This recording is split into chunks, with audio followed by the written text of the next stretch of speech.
1975년 사우디 사막에서 한 남자가 철근을 날랐습니다. 섭씨 50도를 넘나드는 더위 속에서 하루 10시간씩 땀을 흘렸죠. 2025년 오만 사막에서 그의 아들이 수소 플랜트를 설계합니다. 에어컨이 가동되는 사무실에서 100메가와트급 시스템을 컴퓨터 화면에 그려냅니다. 똑같은 사막, 똑같이 뜨거운 태양 아래에서 50년 사이 무엇이 바뀌었는지 지금부터 차근차근 풀어드리겠습니다. 1973년 10월 중동 전쟁이 터지면서 원유 가격이 3개월 만에 4배로 뛰었습니다. 배럴당 3달러가 12달러가 됐죠. 한국 경제는 충격에 휘청거렸는데 역설적으로 바로 그 충격이 새로운 문을 열었습니다. 넘쳐나는 오일머니를 손에 쥔 중동 산유국들이 도로와 항만, 공항을 짓기 시작했거든요. 1973년 사만 기업이 사우디아라비아 고속도로 164km 공사를 따내면서 시작된 한국 기업의 중동 진출은 순식간에 불을 일었습니다. 1975년 건설 수주액이 7억 5천만 달러였는데 1980년에는 82억 달러로 10배 이상 뛰었어요. 이 기간 한국 외화 수입액의 80.3%가 5일 달러였습니다. 노동자 수도 폭발적으로 늘었습니다. 1975년 6천 명이던 중동 파견 인력이 1978년에는 10만 명에 육박했고 한때 20만 명까지 치솟갔어요. 1982년 17만 명을 정점으로 찍었죠. 베트남 특수가 끝나고 오일 쇼크로 경제가 흔들리던 시절 중동은 한국에게 하늘이 준 탈출구였습니다. 그런데 그곳으로 떠난 사람들의 삶은 녹록하지 않았어요. 섭씨 40도에서 60도를 오가는 사막에서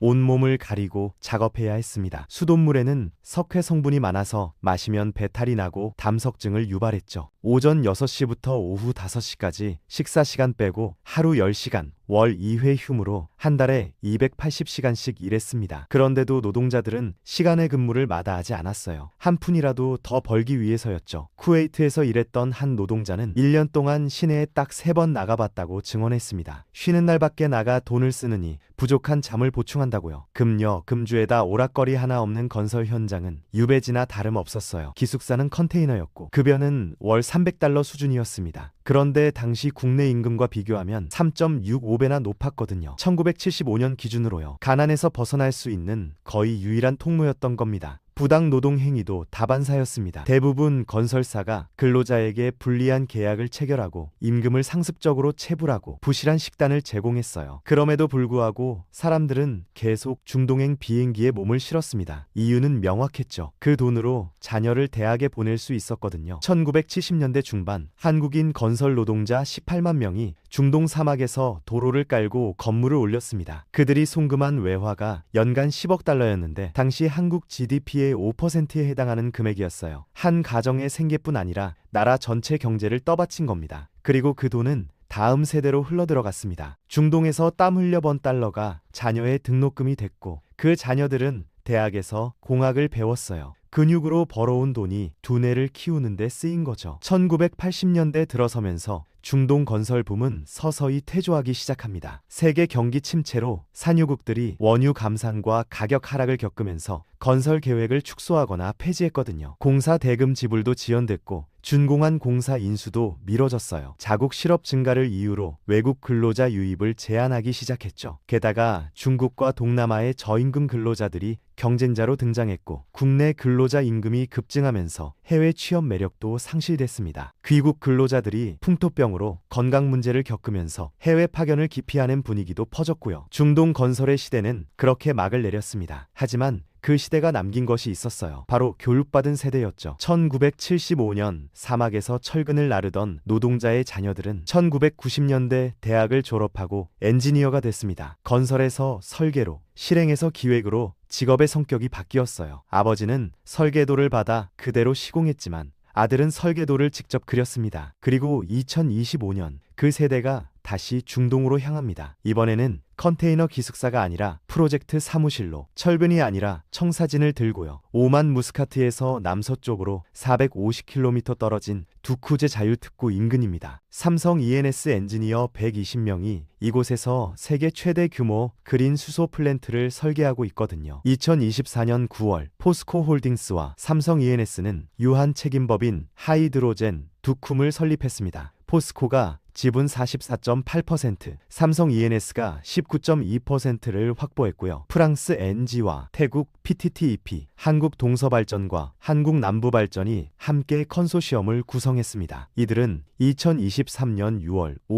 오만 수소개발 공기업 하이드론과 두쿠 지역 그린 수소 독점 사업 개발 및 생산, 부지 임대 계약을 체결했어요. 340제곱킬로미터 부지를 47년간 독점 운영할 수 있는 권리를 따낸 겁니다. 서울 면적의 절반에 해당하는 땅이죠. 계획은 명확합니다. 5기가와트 규모 태양광과 풍력 발전 단지를 조성하고 무탄소 전력으로 연간 22톤의 그린 수소를 생산하는 겁니다. 수전의 설비 용량만 2기가와트예요. 이 수소를 다시 120만 톤의 그린 암모니아로 전환해서 한국과 유럽으로 수출할 계획이죠. 총 투자액은 약 70억 달러에서 80억 달러 사이로 추정됩니다. 우리 돈으로 9조 원에서 10조 원 사이예요. 2027년 재생에너지 설비와 그린 수소 플랜트, 암모니아 합성 플랜트를 착공해서 2030년 준공을 목표로 하고 있습니다. 그런데 2025년 12월 포스코가 이 프로젝트에서 철수했다는 소식이 전해졌습니다. 사업 타당성 검토 결과 경제성이 부족하다는 판단이었죠. 하지만 프로젝트 자체는 계속 진행됩니다. 삼성 ENS와 NG를 중심으로 컨소시엄이 재편되면서 2027년 최종 투자 결정을 거쳐 2030년 생산 개시라는 일정은 유지되고 있거든요. 여기서 일하는 엔지니어들의 하루를 들여다보시겠어요? 오전 8시 사무실 출근. 에어컨이 가동되는 컨테이너 모듈형 사무실이지만 1975년 기숙사와는 차원이 다릅니다. 책상마다 고성능 워크스테이션이 놓여 있고 듀얼 모니터에는 플랜트 3D 설계도가 떠 있어요. 첫 회의는 재생에너지 발전 설비 배치입니다. 349km 부지에 태양광 패널과 풍력 터빈을 어떻게 배치할지를 논의하죠. 일조량과 풍속 데이터를 분석하고 송전 손실을 최소화하는 배선 경로를 시뮬레이션합니다. 점심시간 전까지 수전의 설비 냉각 시스템 설계를 검토해요. 이 기가와트급 수전의 장치에서 발생하는 열을 어떻게 관리할지가 핵심이거든요. 오후에는 암모니아 합성 플랜트 배관 설계를 점검합니다. 수소를 암모니아로 전환하는 과정에서 압력과 온도 조절이 생명인데 배관 하나 잘못 설계하면 전체 효율이 떨어지죠. 저녁 5시 퇴근, 하루 8시간 근무입니다. 연봉은 평균 8만 달러 수준이에요. 1975년 월 300달러와 비교하면 단순 계산으로 연간 3,600달러였으니까 명목상 약 25배 증가한 셈이죠. 물론 물가 상승을 감안하면 실질 구매력 증가는 그보다 적겠지만 중요한 건 숫자가 아닙니다. 노동의 성격이 바뀐 거예요. 1975년 세대는 중동 발주처가 제시한 설계도를 받아 그대로 시공했습니다. 지시를 따르는 실행자였죠. 2025년 세대는 오만 정부에게 기술을 컨설팅합니다. 문제를 정의하고 해결책을 제안하는 설계자예요. 1975년 세대는 3년 계약을 맺고 그 기간이 끝나면 한국으로 돌아왔습니다. 단기 용역 노동자였어요. 2025년 세대는 47년 장기 운영권을 갖습니다. 한 세대가 통째로 이 프로젝트 안에서 경력을 쌓을 수 있는 구조죠. 올해 입사한 20대 엔지니어가 은퇴할 때까지 이 플랜트를 운영하게 됩니다. 1975년 세대가 흘린 땀은 근육의 땀이었습니다. 철근을 나르고 콘크리트를 붓고 용접봉을 잡았죠. 2025년 세대가 흘리는 땀은 두뇌의 땀입니다. 시뮬레이션을 돌리고 데이터를 분석하고 최적화 알고리즘을 짜요. 그런데 이 두 땀의 관계를 보시겠어요? 1975년 근육의 땀이 없었다면 2025년 두뇌의 땀도 없었습니다. 아버지가 사막에서 번 달러가 아들을 대학에 보냈고 그 아들이 엔지니어가 되어 다시 사막으로 돌아온 거거든요. 그런데 이번에는 설계도를 받는 사람이 아니라 설계도를 그리는 사람으로 돌아왔습니다. 50년 전 아버지 세대는 중동의 도로를 놓았습니다. 그 도로 위로 지금 아들 세대가 수소 탱크 트럭을 달리게 하고 있어요. 똑같은 사막, 똑같이 뜨거운 태양 아래에서 일어난 이 변화가 의미하는 건 뭘까요? 이건 단순히 한국 경제가 성장했다는 이야기가 아닙니다. 노동의 계층 이동이 일어났다는 얘기예요. 부모 세대가 실행자로 일하면서 번 돈으로 자녀 세대를 설계자로 키운 겁니다. 그리고 그 설계자들이 이제 중동 정부의 파트너가 되어 47년짜리 장기 계약을 맺고 있죠. 이게 진짜 세대 교대의 의미입니다. 2025년 현재 오만 프로젝트에는 한국 공기업 두 곳이 참여하고 있습니다. 한국 동서발전과 한국 남부발전이에요. 민간 기업 모험이 아니라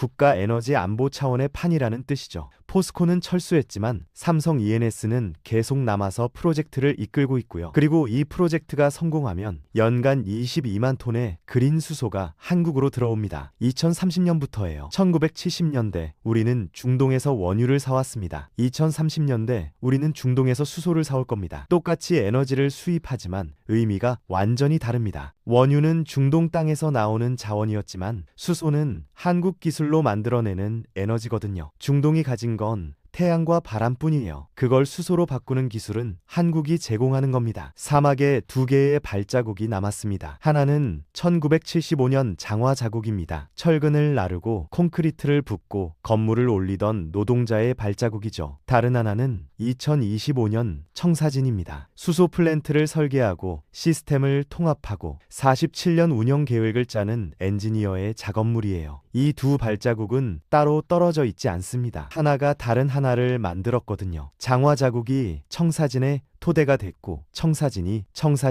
장화 자국의 의미를 부여했습니다. 50년이라는 시간 동안 한국은 중동에서 두 번의 기회를 잡았어요. 첫 번째는 1970년대 건설 붐이었고 두 번째는 2020년대 수소 경제입니다. 그런데 두 번째 기회는 첫 번째 없이는 오지 않았을 거예요. 부모 세대가 사막에서 땀 흘려 번 돈이 자녀 세대의 교육비가 됐고 그 교육이 기술을 만들었고 그 기술이 다시 사막으로 돌아가 플랜트가 됐습니다. 이것이 세대 간 전승의 진짜 모습입니다.